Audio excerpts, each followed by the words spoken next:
आज हम आपको सुनाने जा रहे हैं एक मशहूर कहानी, लोमड़ी और सारस की कहानी।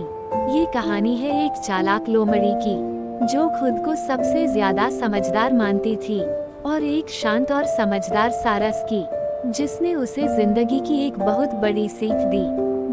तो चलिए कहानी शुरू करते हैं। एक समय की बात है, एक घने और हरे भरे जंगल में रहती थी एक लोमड़ी। उसका नाम था मिस्टर फॉक्स।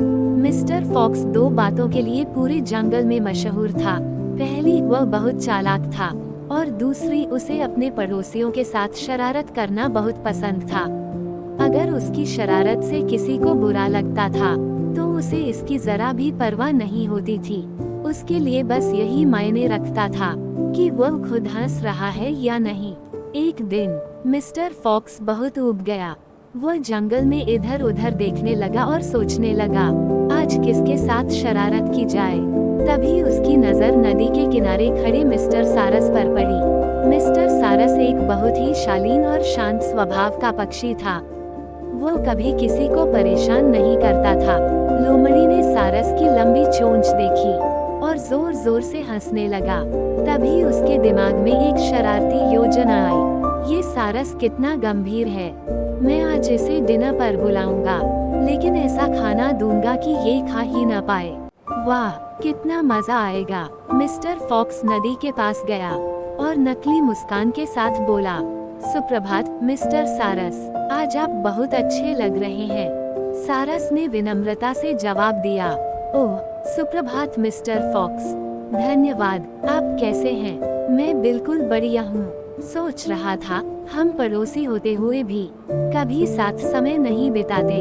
आज रात में आपको डिनर पर बुलाना चाहता हूँ। मैं स्वादिष्ट सूप बनाऊंगा। सारस बहुत खुश हो गया। उसे लोमड़ी की चालाकी का जरा भी अंदाजा नहीं था। ये तो बहुत अच्छी बात है, मुझे सूप बहुत पसंद है, मैं जरूर आऊंगा। शानदार, सूरज ढलते ही आ जाना, देर मत करना। लोमड़ी घर लौटते ही हंस हंस कर लोटपोट होने लगा। वह सोच रहा था कि सारस को कैसे अपमानित किया जाए। शाम को सारस लोमड़ी के घर पहुंचा। टॉक टॉक टॉक, आओ आओ दोस्त, सूप बिल्कुल तैयार है। दोनों मेज पर बैठे, लेकिन लोमड़ी ने सूप गहरे बर्तन में नहीं, बल्कि एक चपटी प्लेट में परोस दिया। सूप बहुत पतला था और फैल गया था।